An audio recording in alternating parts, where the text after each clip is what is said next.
Rikthehemi përsëri në emision gjatë të mërshme, o thanë gjatë publicitetit. U kujtuan gjithë episodet e vrasjeve gjoja aksidentale nga klori i pishkinës, nga këto ato të luftë agjenturore brenda territorit të Shqipërisë. Dhe gjatë mua më mbeti në mendje, Karamuça që the Frika Nata Zero, shumë bukur edhe si titull romani do ishte i papar. Çfarë është Nata Zero ose Dita Zero? Nata Zero është eksperimentuar për herë parë në një sulm kibernetik të vërtetë, të drejtë për drejtë, në vendet baltike, mos gaboj në Lituani, në 2007. Për 3 javë, shteti bëri shutdown. Po. Ai ka rënë mikrofonin e ka. Pse? Okej, do ta shoh. Atëherë, e kaloj këtë pyetje, që zoti Shala, të lutem, rregulloj mikrofonin e Karamuçës. Jemi live. Ndodhin këto gjëra. Data zero, dita zero. Të lutem lajmëroni zotrin që merret me mikrofonin. Ja, po vjen tekniku. Këto janë metodat e luftës hibride tashmë, Po. të cilat japin rezultate aty ku përvohen. Unë du u përdorën edhe në kohën e krizës. Mund të jetë për shembull dhe kjo e mikrofonit të zotit Karamuço? Jo, se pastaj do dalim smur pastaj. Dakor. Sa po zbërthente Nata Zero? Karamuçon se ka. Sa po zbërthente Nata Zero? U përdor edhe e sulmit të rus në Gjeorgji. Bëj një provozoj lutem Karamuço je? Është Karamuço? Një. Okej. Dhe para vjet u përdor në Ballkanin Perëndimor një fasho që kapi Shqipërinë dhe Malinezi, se shkoi edhe në Bosnjë. Por që nuk u shpjegua asnjëherë se ç'ishte u nxorën disa arsye teknike, për shkak të ngarkesës etj, po nuk ka dalë. Deri tash nuk ka një raport përfundimtar që është një sulm kibernetik. Nuk është, domethënë do të them realitetin. Po. Anduela? Në në rast sistemi. Domethënë ne nuk kontrollonim dot, nuk regjistronim dot sistemin Teams. Ra çdo gjë që ka lidhje me. Nëse po flasim për natën zero, që tha. Mirë, pra, po edhe ne natë zero e patëm. Jo, do vënë ekspertike ditë. Po pra ajo jona është natë nuk na bën. Pra natë duhet të bëjë një korrigjim. Ka mikrofone, okej. Duhet të bëjë kujdes krijoni këto relet antivalore. Që mos i bje mikrofonin prapë. Pse i quajnë natë? Se kemi antisistem në mbrojtjes tonë. Pse i quajnë natë? U afrua tani droni, tani jemi në rregull. Kemi skudo të ngritura. Pse quhet natë? Sepse më duhet ta korrigjoj veten, një në Lituani, në Estoni 2007. Sepse goditi dhe sistemet e energjisë. Pra i lanë errësirë të plotë të gjithë. Blackout. Blackout total. Ka lidhje. Ministri, parlament, shërbime, mendoni deri në spitale dhe u desh zhej 3 javë për të rikuperuar gjithë sistemet. Ata janë kampion, Estonia është kampion për çështjet kibernetike dhe këto shpikësit e Skype-it e kështu me radhë. Pas kësaj investuan shumë. Por, mbas kësaj, ka vizituar Shqipërinë përpara 1 vit e gjys në rektoratin e Tiranës Universitetit, vetë presidenti i Estonisë, i pasi takime pedagogë, dhe aty unë e kam pyetur për shkak të sulmeve që ne patëm me Iranin, e pyeta, dhe ai tha kemi pas një protokoll të madh në lidhje me rikuperimin dhe me mbrojtjen kibernetike, por ne vazhdojmë sulmohemi nga Rusia çdo ditë. Okej. Pra, Kisavi, sepse unë e mbaj mend shumë edhe apostrofimin që bërë në fillim të emisionit. Por ka 2 teza dhe në samitin e NATO-s, ka 2 teza kryesore që Rusia nuk ka ndërmend dhe nuk ka plan ta sulmojë Europën dhe Europa bën, se thosh, propagandë ose bën viktimën në mënyrë që të justifikojë një buxhet gjigant, armatimi edhe për luftën kibernetike për të gjitha. Kur ne vetëm në këtë minutazh listuam një numër shumë të gjatë sulmesh të natyrës kibernetike hibride, që në fakt luftë hibride nuk thotë që nuk është luftë. Pse i bën Rusia këto? I bën si akmarrje ndaj mbështetjes që Bashkimi Evropian i jep Ukrainës, apo do të krijojë ndjesinë e superfuqisë dhe një supremaci që shikoj unë në fundit mos më bëni shumë numër, ju kam në dorë të gjitha. Qëllimi i Rusisë është krijimi i panikut, i kaosit, i anarkisë në perëndim. Kjo është luftë psikologjike. Është një luftë psikologjike. Është luftë. Është luftë psikologjike sigurisht, qëllimi ka për të duhet përgatitet perëndimi për këtë luftë. Problemi është sepse perëndimi përgatitet për luftë fizike. më shumë se sa për Se ti luftë. mendon që ata s'kan arritur deri këtu thua ti. Fakti që ka pasur kaq shumë probleme do tregon që nuk janë në gjendje për të përballë një lufte të tillë. Por doktrina ruse sigurisht ka për qëllim shpërbërjen e perëndimit që në mendjen e tyre, narrativën e tyre është perëndimi i degeneruar për shumë arsye, sidomos në vitet e fundit, aq më tepër që në Rusi kemi një elitë politike që vjen thuajse gjitha nga ish KGB-ja, e trajnuar thuajse gjitha në kohën kur drejtori i KGB-s ka qenë Yuri Andropov, i cili ka krijuar madje një doktrinë të ngjashme me atë për të shpërbërë perëndimin, duke zbatuar masa të tilla, pra nuk ka asgjë, le të themi, është një vazhdimësi e asaj që ka bërë Bashkimi Sovjetik, por me masa ndoshta më të sofistikuar në këtë pikë. Niveli i sabotazhit që ka ndodhur 2 vjet e fundit është jashtëzakonshëm, bëhet fjalë për disa qindra raste. Unë mendoj që edhe rasti i Spanjës dhe Portugalisë me shumë mundësi është diçka e ngjashme, sepse nuk kam parë deri më sot asnjë shpjegim logjik të asaj që ndodhi. Madje shpjegimi që dha qeveria spanjolle është shpjegim infantil, kuptimi që kishte dyshim. Por i ndalohet jap një shpjegim tjetër. Sigurisht është një tjetër, po, do krijonte pastaj konflikt, panik. Por duke njohur Rusinë, qëllimi i Rusisë sigurisht është në thelb është shpërbërja e perëndimit. Unë kujtoj kur kam qenë protestat për pas vrasjes së George Floyd në Shtetet e Bashkuara. Një sekondë do të ndërpres sepse më lajmëron nga regjia që u largua droni dhe mikrofoni Karamuços prap është ofik. Jo Karamuço tani dash teoriko të lutem droni komplet. Aparaturën, sepse lufta hibride ja do që farë. Jo, është, e di çfarë, sapo përmendëm kolonel Bunkerin, fillua... Jo, kolonel Bunkerin e përmëndet ti s'dodhja zë. Jo, emrin e ta Karamuço. Sa foli nata 0, do t'jetë në një kod, do t'jetë në një kod. është ka fuqinë e një kodi. Të lutem droni mikrofonin se nuk mund ta mbyllet të emision pa Karamuçon, po të lutem. Për të kuptuar thelbin asaj çka kërkon të bëj Rusia, kujtoj gjatë protestave për pas vrasjes së George Floyd, ishte një person me ngjyrë në Shtetet e Bashkuara. Ishin protesta të mëdha në atë kohë. I can't breathe. Donald Trump president. Rrjetet sociale dhe nëpërmjet sulmeve kibernetike ruse bën maksimumin e mundshëm për të krijuar sa më shumë ndarje sociale dhe racore brenda Shtetet e Bashkuara. Pra ky është një prej qëllimeve që ka Rusia për të krijuar një përçarje brenda perëndimit, qoftë në Evropë. Pra kemi luftë, pra këtë po them, sepse nuk mund të themi që tani që ne nuk jemi të kërcënuar, po bëjmë sikur jemi të kërcënuar për të justifikuar buxhetet. Ne sapo listuam pafund, ore. Kërcënimi është diskutim. Është dhe global, madje. Zoti, çfarë? Sa të mikrofonot edhe një herë. Mikrofonot prapë? Do vi droni prapë do luftës baterinë. Gjithë periudhën e luftës ftoft Europa do më thonë, u përgatit për luftë, por ishe nën mbrojtjen amerikane, nën çadrën amerikane. Edhe tashmë Europa po përgatitet në vete që tjetë edhe fuqi, siç është fuqi ekonomike, tjetë edhe fuqi ushtarake. Janë arsye shumë të besueshme. Të tëra shërbimet i evidentojnë këto. Një nga gjeopolitikanet kryesor rus, babai shpirtëror i Putinit, Aleksandr Dugin, përdor ka atë teorinë e botës ruse. Pra, Rusia duhet shkoj atje ku është gjuha ruse. Pra, ideja është duhet kthehet ndikimi i Rusisë si perëndori, duhet kthehet në gjithë territorin e ish Bashkimit Sovjetik, që do të thotë edhe në Europën lindore, që do të thotë vetë Putini kur e trajton, edhe kur ka folë me Trumpin, por edhe kur ka dhënë një intervistë dhe në Ballkanin Perëndimor ka përdor shprehjen që shkaqet e konfliktit, shkaqet ai e qunë avancimi dhe i NATO-s në pjesën takuese gjeopolitike të ish Bashkimit Sovjetik që bie Rusia sotme. Rusia, bile Dugin ka teorinë që Rusia mund të ekzistojë vetëm si perëndori. Nëse nuk ekziston si perëndori, do shpërbëhet. Okej. Nata 0 dhe një herë, lutem. Frikë, çfarë është nata 0? Jo, po kujtoja. Mikrofoni mirë, Ma dje gjej rastin, jo se di, do të flasë regjia, nëse është në mirë se dëgjosh.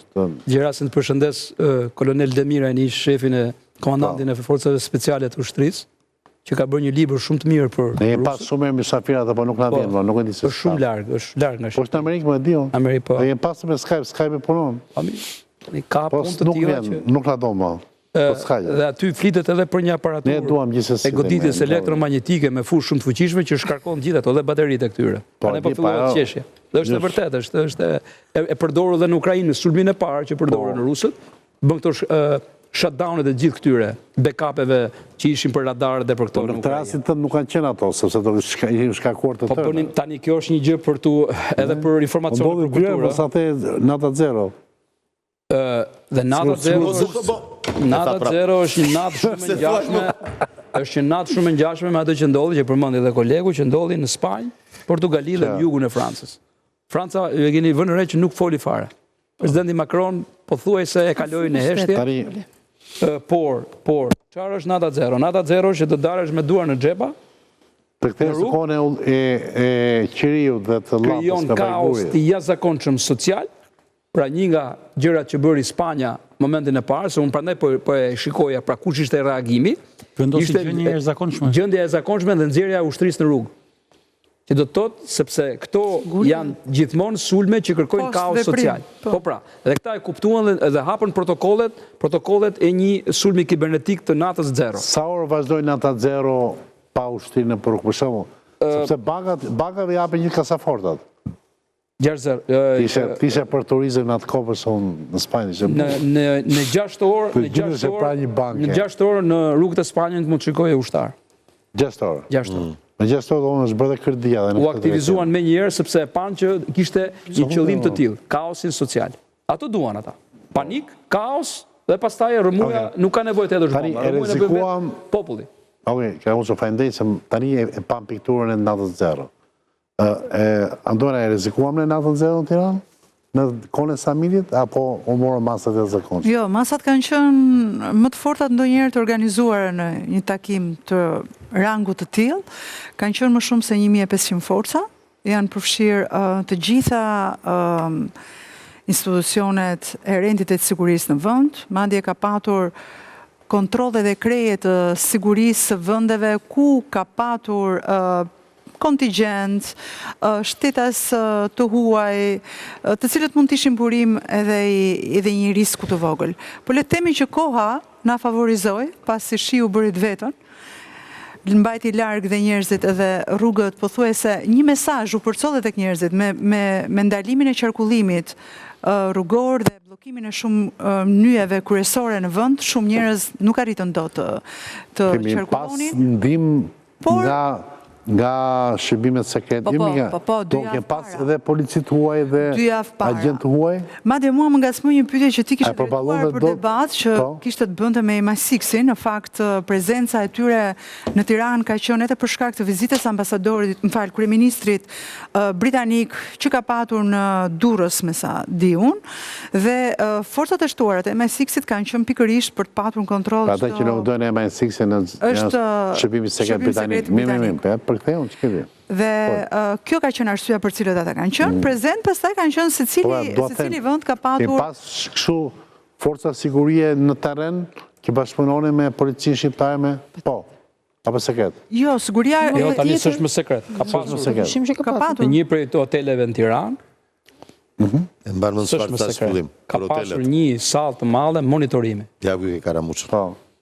Madhe ku koordinonin gjithë shërbimet partnere, ne i quajmë partnere sepse janë të NATO-s. Në hotele Ervin janë mbajtur lista e stafit hotelit. Jo. Lista e personave, nuk mund ta them ku. Jo. Po, përveç monitorimit. Po pra, është një sallë shumë e madhe koordinim monitorimi, e cila ka pasur jo vetëm gjithë këto shërbimet, por duhet të thënë, ka pasur në funksion të saj dhe në shërbim të saj edhe disa forca speciale të ushtrisë shqiptare dhe jo vetëm, por forcat speciale shqiptare kanë qenë dislokuar mbrapa Ministrisë së Brendshme me detyra të qarta e kështu me radhë.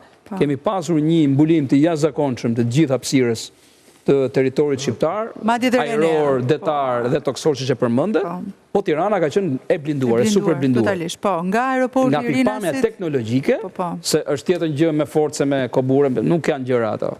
Kapitan teknologjike njësa është kërësore. Po flasë për shërbime specializuara, nuk po flasë për... Sepse a i të shkon 20.000 hapa në lartë në qetë zhej dhe të lexon gazetën sot.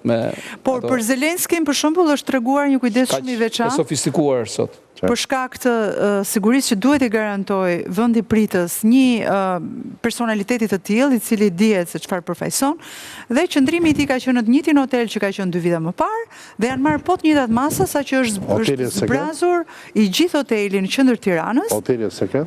Jo më e themi Marriott është. Dhe është zbrazur I gjithë hoteli për të siguruar qëndrimin e Zelenskit në këtë. Është diçka 2 kate poshtë, 2 kate sipër. Nuk ka. Nuk duhet të jetë askush. 2 kate poshtë, 2 kate sipër Zelenskit. Unë ta kam thënë madje 2 vjet më parë kemi qenë këtu duke diskutuar për takimin samitin e radhës dhe ka pas një gjë shumë interesante, ka qenë më shumë qesharake që 2 kate sipër ku qëndronte Zelenski, policia gjeti 2 shtetase në fakt me pasaport britanike, por ruse me origjinë. Dhe kur I kam parë... Për argëtim bas konferencës, apo ishin... Jo, ato ishin në hotel, në kohën kur Zelenski shkeli turizëm kulturar. Edhe para. Se femër dyshohet. Turizëm kulturar. Jo, është turizëm gjuhësor. Pastaj ka dhe forma tjera. Ka të bëjë me gjuhën. Femër po përdorin sot, meshkujt kanë dalë jashtë lojë. Po femrat I kanë përdorur gjithmonë. Nga ana e zbulimit. Matahari ka qenë e parë. Dëgjova me shumë simpati. Normal. Anduene kur tha Ervin, 10 vjet më pak më duke më. Edhe mua më bëri shumë pozitiv ajo. Ishte këtë profesor. Madje zoti Shala kishte një vështrim shumë të prirë. Gëruja ka kurs të veçantë. Për këto femrat vetëm për joshjen. Kurs të veçantë. 6 muaj edhe bëhet si në Moskë. Dhe është një nga shkollat më të shtrenjta që rekurtojnë gjithë eskortat që përshpërndahen pastaj në të gjithë institucionet më të disa I kemi njohur dhe nga afër, se I kështu. Jo, flasim për nivele që Shqipëria as merr mundimin me ardh. Por ne I kemi akoma dyshimet, edhe ngjarja Golemit, gjë që duhet ta përmendim se është një ngjarje që përfshin rusët. Po. Pra ata që se mbajnë mend tani jo të gjithë që këta na shohin. 4 viktima me në krye një general të milicisë ruse. Po.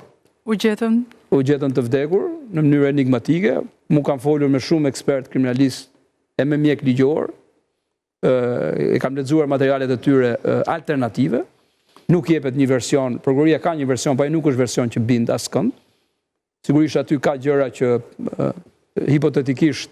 Versioni e prokurorisë është versioni që kishe shumë kështu klor pishina. Jo klor pishina, ka pasur monoksid karbon. Reakcion nëpërmjet kaldajes, po.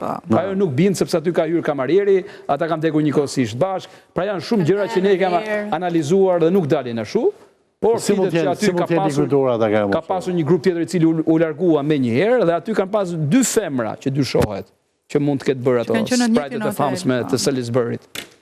Tani hajde ty. Po gjurmë në autopsi nuk dalin? Nuk dalin ato. Asimilohet. Kur të mbaroj emisionin do të them dhe helmin, I cili po hodh në organizëm, nuk lëgjur. Nuk lëgjur. Ja.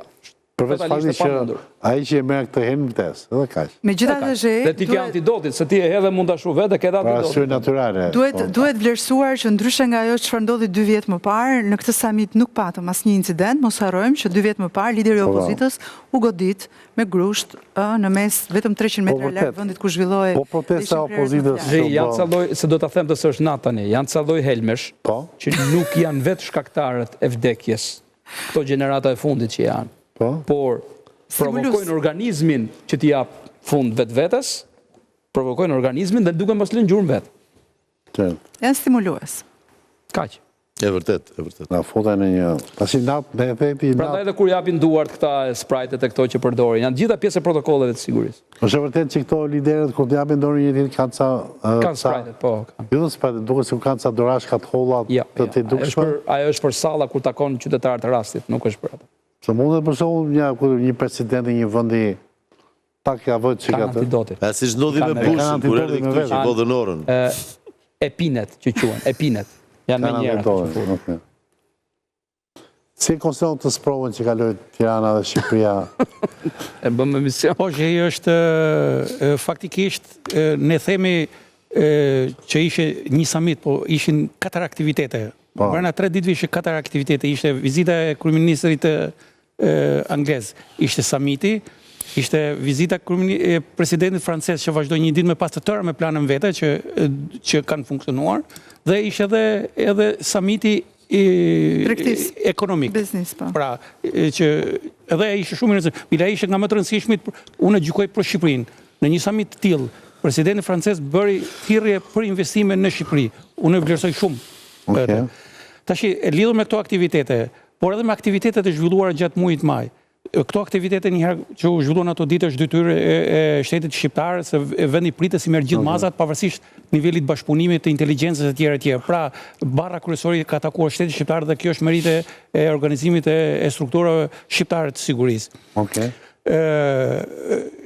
Desha të them për policinë e shtetit dhe strukturat e tjera të sigurisë kanë përballuar vetëm gjatë muajit maj duke mos i përmendur zgjedhjet, pra që kanë ngarkesën vete, sidomos për policinë, po për strukturat tjera, mund të përmendim Giro d'Italian, aktivitet që është një aktivitet i jashtëzakonshëm që u bë për herë parë në Shqipëri, po që ka kërkuar masa pothuajse një lloj si samiti. Dhe të katër këto aktivitete dhe gjëja më mirë ishte se nuk pat asnjë lloj incidente dhe unë quaj një meritë veçantë. U rrëzohen një nga ata ciklistët doli një dhi aty dhe ajo u bë lajm në Itali, po u bë lajm për mirë, nuk u bë lajm për. Dhe unë falenderoj. Dhe ka treguar nivel të lartë menaxhimi të këtyre aktivitete policia e shtetit shqiptar. Po janë paguar, thuhet. Ai sa ishte në nivelin e pabesueshmërisë, në mënyrë që në fakt për javën tjetër mos më shiko Karamuzës ti nuk mëes me politikën e brendshme, ka pasur një lloj polemike vogël në Partinë Socialiste, sepse Rama ka tërhequr vërtetën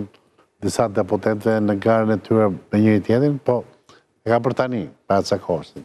S'mund të thotë një emision me një batutë. Unë falenderoj shumë për dekryptimin që bëm sa situatë, u përqendruam ke samiti, po ke ajo gjërat që rinë mbrapa.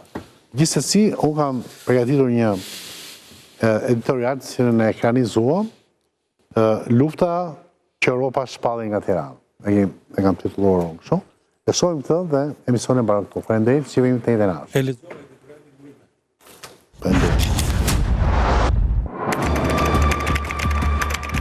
Samiti ndër-europian i Tiranës ishte padyshim një sukses shumë i rëndësishëm i qeverisë shqiptare, pa mbaruar ende së numëruari kutia e fundit e votave për zgjedhjet politike. Presidenti francez Macron, kryeministri britanik Starmer, kancelari gjerman Merz,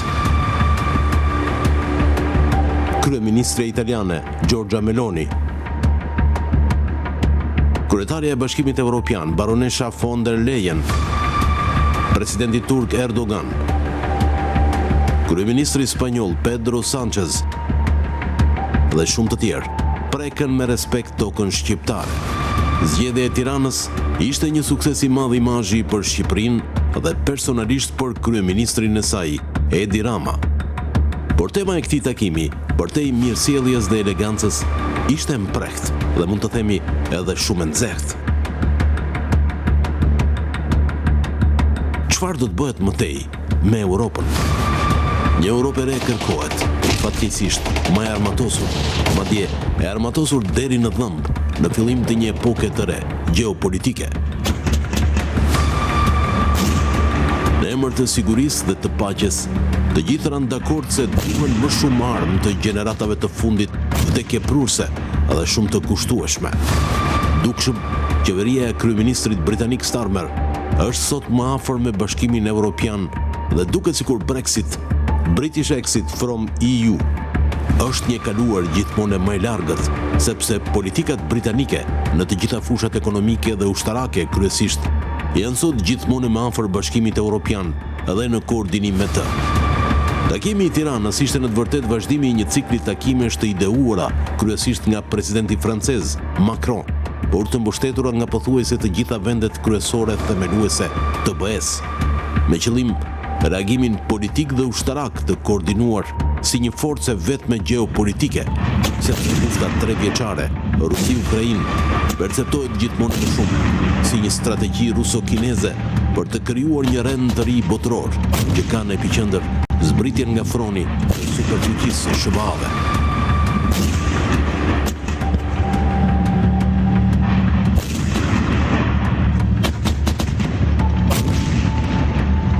Ishte perceptimi ish presidentit Amerikan Biden, që mbështeti në mënyrë të jashtëzakonshme rezistencën e Ukrainës dhe Zelenskit, duke mbrojtur Ukrainën. Në të vërtetë SBA mbronte rolin e saj si një superfuqi botërore udhëheqëse, ekuacion të cilin pasardhësi Donald Trump po përpiqet ta përmbys me një strategji të re alternative. Prishja e aleancës ruso-kineze përmes një flirtimi të veçuar Washington-Mosk në dëm të Pekinit.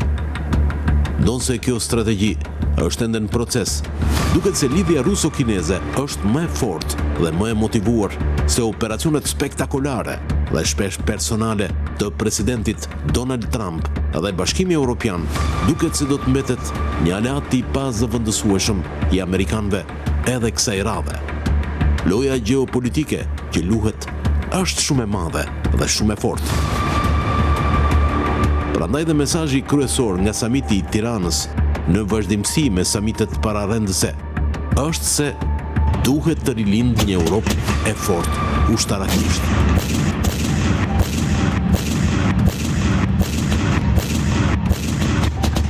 Jo më kot Gjermania pas 80 vitesh ndryshoi edhe kushtetutën e saj në lidhje me armatosjen intensive dhe shpërthimin e një industrie të luftës, ashtu si gjermanët ditë ta bëjnë.